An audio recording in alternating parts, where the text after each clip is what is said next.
belum akan mendapatkan kebaikan yang tinggi sebelum kamu mengorbankan apa yang kamu cintai. Harta yang kita cintai, kita korbankan.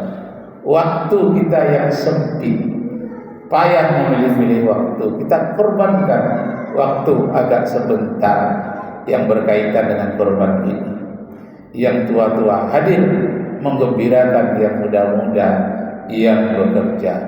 Doakan mereka menjadi orang yang tawadhu, rendah hati kepada Allah Subhanahu wa taala, kepada sesama manusia, dan niatnya adalah untuk beribadah ikhlas lillahi ta'ala.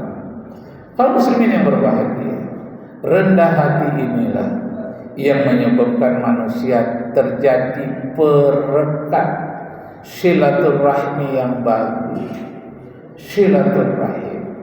Sampai pun orang-orang yang mu'allaf, orang calon mu'allaf, boleh diberikan daging korban itu. Kenapa? Mungkin nanti dia akan terjinakkan, dia akan jadi mu'allaf. Jadi bukan hanya orang-orang Islam di sekitar kita, orang-orang yang memungkinkan mereka terjinakkan boleh diberi bahagian dari hewan korban dengan persyaratan seluruh kaum muslimin sudah mendapat semua.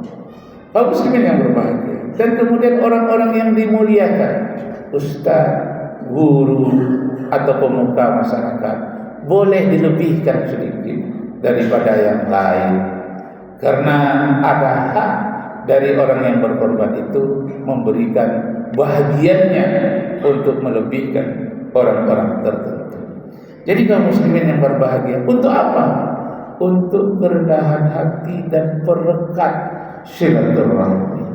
Jadi ibadah korban di samping dia merupakan melaksanakan ketentuan dari Allah, tapi juga berhubungan yang erat dengan sesama manusia yang disebut dengan hablum minan nas. Jadi kedua-duanya terlaksana, antara hablum minallah wa hablum minan nas.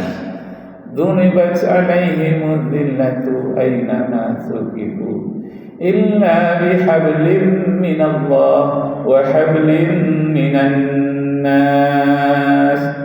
Kamu akan ditimpa oleh malapetaka atau ditimpa oleh huru-hara, kecuali kamu mengadakan hubungan yang baik dengan Allah. Maksudnya dilaksanakan perintah Allah, dan hubungan yang baik dengan sesama manusia, artinya pelihara silaturahmi, saling menghormati. Kaum muslimin yang berbahagia, rendah hati, intisari dari salah satu hikmah dari ibadah korban. Dan kemudian jangan lupa berdoa kehadiran Allah. Di awal kita berdoa, ketika menyembelih hewan itu berdoa. Kita baca bismillah, itu artinya Allah lah yang menyembelih, kita cuma menjalankan syariat. Jadi bismillahirrahmanirrahim dapat diterjemahkan atas nama Allah. Bismillah atas nama Allah. Jadi penyembelihan itu bukan kehendak kita pribadi atau panitia pribadi, tapi atas nama Allah. Allah lah yang berhak menghilangkan nyawa dari hewan korban itu. Manusia hanya melaksanakan yang diperintahkan oleh Allah. Kaum muslimin yang berbahagia, kemudian kita berdoa dan hari raya itu bersalam-salaman. Ini sangat dinasihatkan oleh Rasulullah sallallahu alaihi wasallam. Dan kita berdoa dan kita takbir, tahmid, tinggikan suara dalam berzikir. Jangan loyo dalam mengucapkan takbir, ucapkan dengan semangat.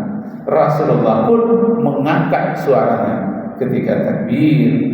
Kalau sebenarnya berbahagia, hadis dikatakan idza rafa'a yadahu du'a, Allah Rasulullah selalu mengangkat kedua tangannya dalam berdoa.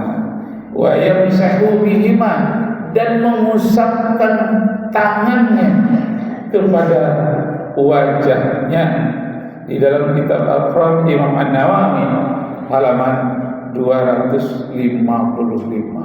Jadi bersalaman dengan baik, berdoa dengan baik, hari yang barokah, hari di mana kita melaksanakan ibadah kurban. Kaum muslimin yang berbahagia, Imam Nawawi di dalam kitabnya Majmu' Syarh al-Muhazzab, begitu juga doa dalam kita sehari-hari. Wa minal adabi du'a, adab kita di dalam berdoa kaunuhu fil awqati, dia ditetapkan waktunya, waktu-waktu tertentu, wal amkan, ada yang ditetapkan tempat-tempat tertentu, wa syarif, suasana yang mulia, wal istiqbal kiblah, menghadap ke kiblat, wa rafa'a yadayhi, mengangkat kedua tangannya, wa masahu wajhihi, dan menyapukan kedua tangan itu kepada wajahnya, ba'da firaghihi, sesudah berdoa.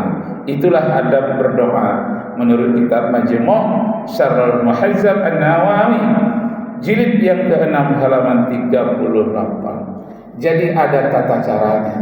Penyembelihan hewan ada caranya, berdoa ada caranya.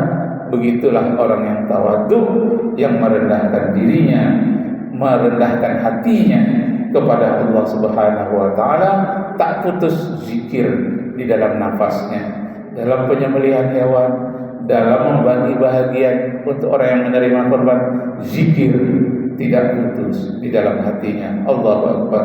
Kaum muslimin yang berbahagia, kalaulah kita mau rendah hati, melaksanakan dengan ikhlas, sampailah kita kepada janji Allah, walau anna ahlal qura amanu wattaqu